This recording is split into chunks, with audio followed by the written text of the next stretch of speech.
Good morning madlang people. Ang ulam natin for today ay ito. Nilagyan ko siya ng tubig, may bagoong at saka bawang sibuyas. Tapos ang yung sahog natin ay ito. Prinitong ano ba to?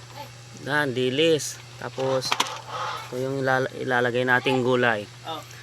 Masustansya to mga ka-idol. Ayan malunggay.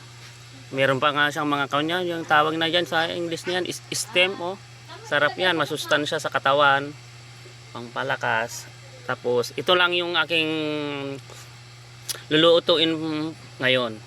Simpleng ulam ng mga taga-probinsyano. Ayan.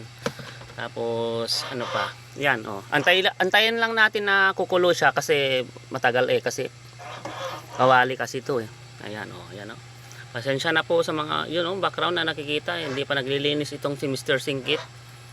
Good morning mga ka-idol.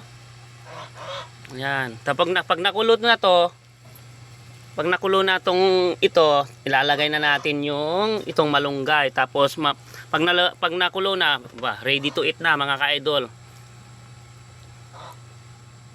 Mga antayon sa Tagalog, mga Ilocano, mga antayon sa umaga, kumain na tayo.